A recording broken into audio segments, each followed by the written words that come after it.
comprar o seu imóvel ou morar de aluguel. Qual é a melhor opção? Existe um pensamento defendido por todos os gurus de investimento que é muito mais inteligente você morar de aluguel e investir todo o seu patrimônio no mercado de investimentos, seja renda fixa ou renda variável. E dessa renda passiva gerada, você pagar um aluguel. Isso está correto? Tem informações omitidas? Tem sim. E é isso que a gente vai conversar agora. No momento que a gente está gravando esse vídeo, que é em janeiro de 2025, o mercado de renda fixa ela está muito favorável. Afinal, a taxa Selic ela sofreu um novo reajuste para cima e hoje ela está em 12,25%. Com essa taxa básica de juros elevadas, isso favorece diretamente as aplicações em renda fixa, né? Então, ela está sim rendendo consideravelmente bem, caso você opte por um CDB, por um LCI, um LCA.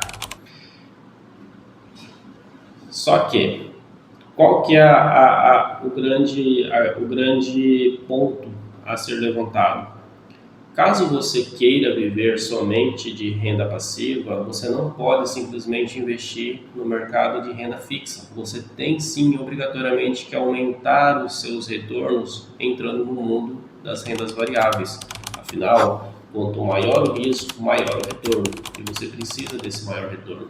Então, parte da sua carteira você vai preservar no mercado de menor risco, que é o mercado de renda fixa, e lá você vai ter o seu fundo de reserva também, mas parte, obrigatoriamente, você vai sim ter que entrar no mercado de renda variável. E aí começam os detalhes que pouca gente aborda, que é, você vai ter todo o risco de comprar bons papéis, boas ações, você vai ter que ter toda a disciplina e controle emocional para você comprar em períodos de baixa e vender no período de alta, né? Aquela famosa máxima que todo investidor ouve.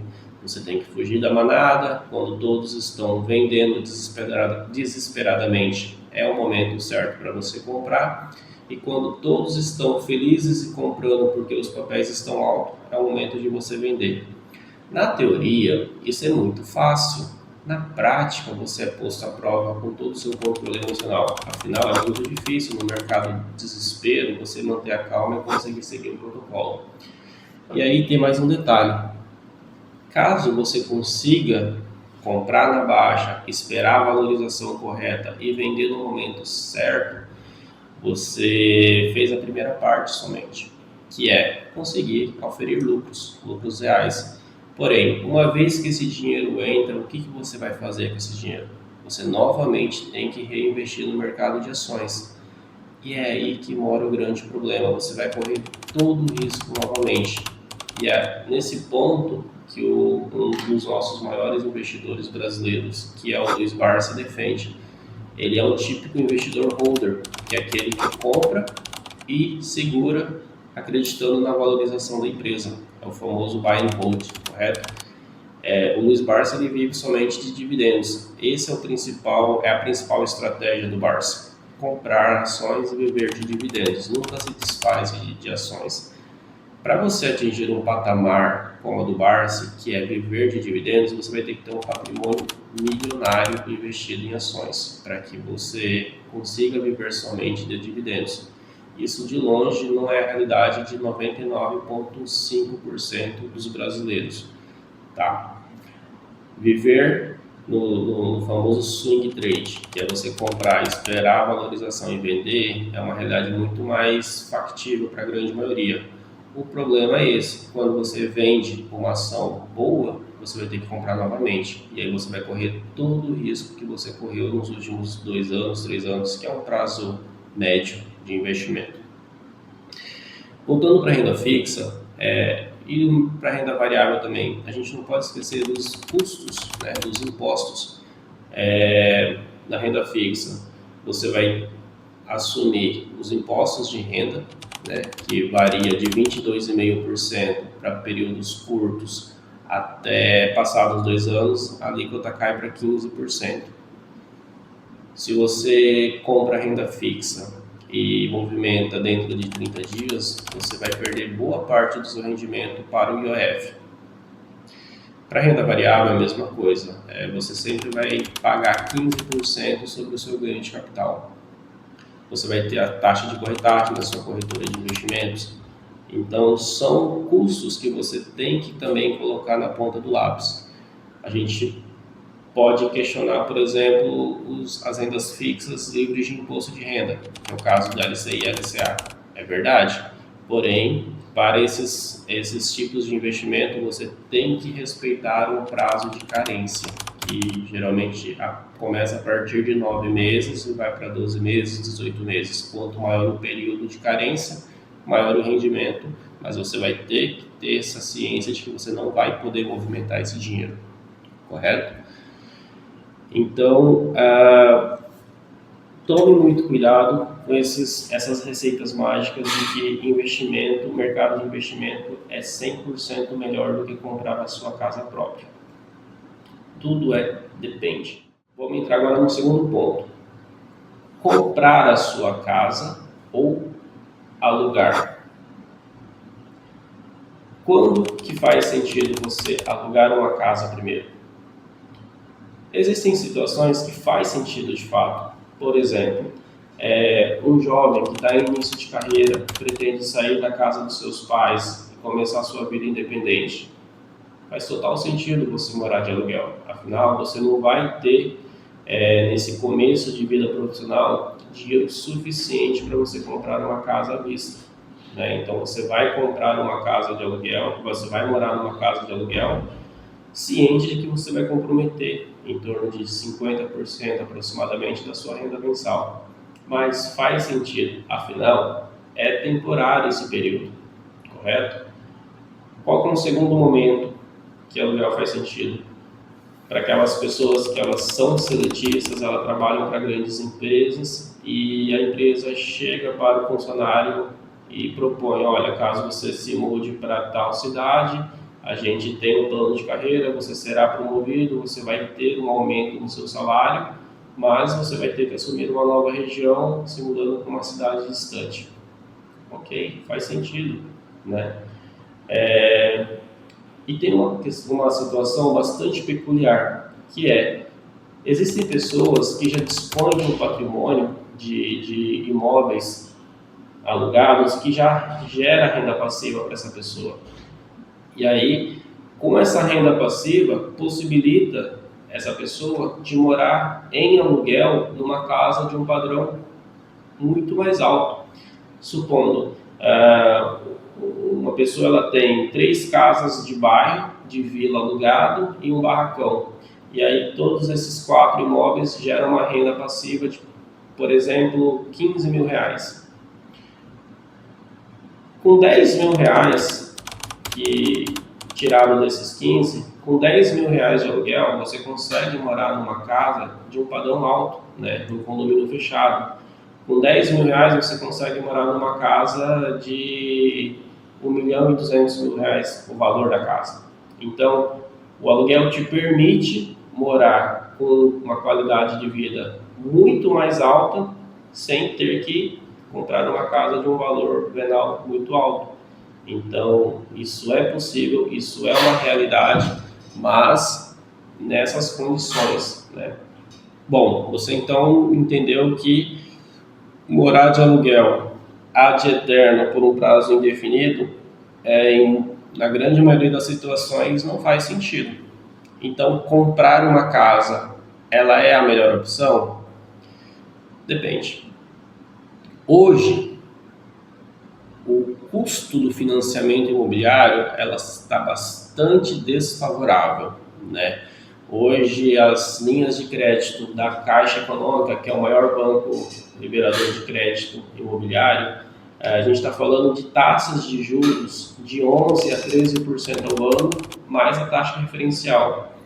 Quando a gente pensa no horizonte de financiamento, estamos falando de 35 anos de financiamento. É um prazo extremamente longo. Agora, imagina você colocar 13% de juros ao ano por 35 anos. É uma bola de neve incomensurável, se torna um custo absurdamente alto. Então, hoje, a linha de compra via financiamento imobiliário não é a melhor opção. Existe uma segunda opção, que é o consórcio imobiliário. Esse sim pode ser uma opção bastante interessante. Quais são os impasses do consórcio imobiliário?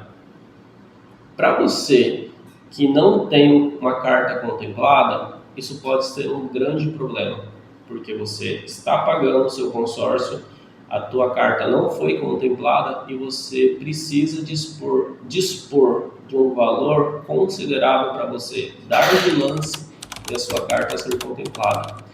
E nem todo mundo tem um aporte de 30%, 40% do valor da carta para que você dê de lance e o seu consórcio seja contemplado.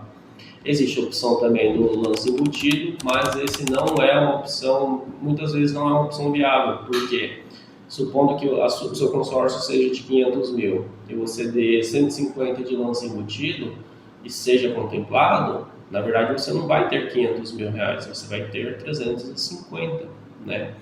Então, consórcios, existem esses penalties. Qual que é a melhor opção? Você ter uma carta de consórcio já contemplada e continuar pagando. Quando você encontrar um imóvel de oportunidade, você pega essa carta de consórcio e compra aquela casa aproveitando aquela oportunidade, né?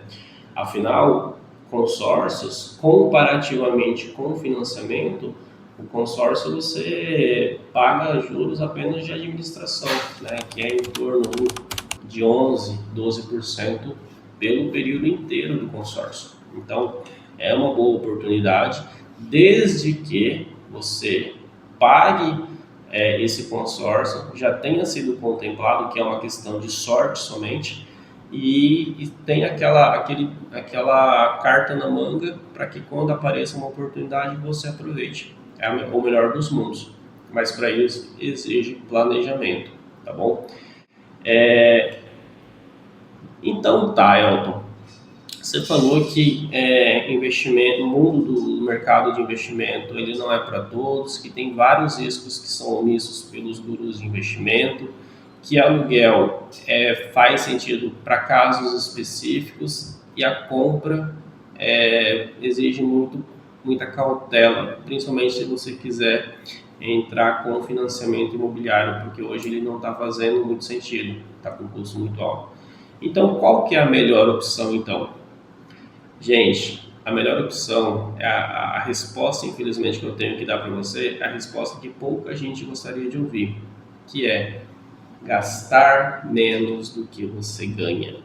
É ter educação e controle financeiro para que você mensalmente você faça reservas da tua renda bruta, que você consiga reservar pelo menos 20, 30% da tua renda para que você forme uma poupança, um fundo de reserva para que você disponha de poder para poder aproveitar oportunidades.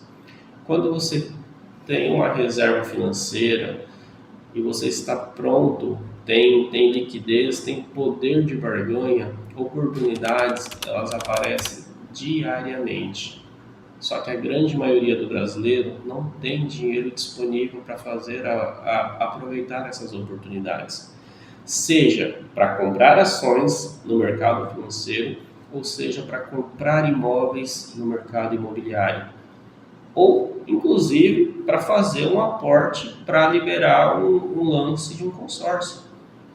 Em qualquer das situações, você precisa ter dinheiro disponível para dar de lance, para liquidar uma compra à vista, seja para comprar boas ações no mercado financeiro. Então, nunca menospreze a tua reserva. Garanta que todo mês, religiosamente, você reserve uma parte considerável da tua renda bruta e coloque isso num fundo de renda fixa, por exemplo, num CDB, e aquilo se torna o seu caixinha. Mensalmente você vai aportando dinheiro e isso se torna uma reserva que você vai perceber que isso vai te dar prazer nesse acúmulo desse patrimônio. E quando você dispor de uma oportunidade, você vai comprar aquele imóvel com muita felicidade, com muita tranquilidade. E esse é o melhor cenário. Então, independente se estamos falando de mercado financeiro ou mercado imobiliário, a primeira parte depende de você para poupar dinheiro. E a segunda questão seja sempre bem assessorado. Seja assessorado por um assessor de investimento ou seja assessorado por um agente imobiliário da sua confiança. Afinal, esses parceiros vão te orientar, vão apresentar oportunidades de mercado para você aproveitar, vão te auxiliar nas questões burocráticas e com certeza vai mitigar substancialmente os riscos envolvidos em qualquer transação de grande porte. É isso, pessoal. Desejo a você um excelente 2025 recheado de bons negócios.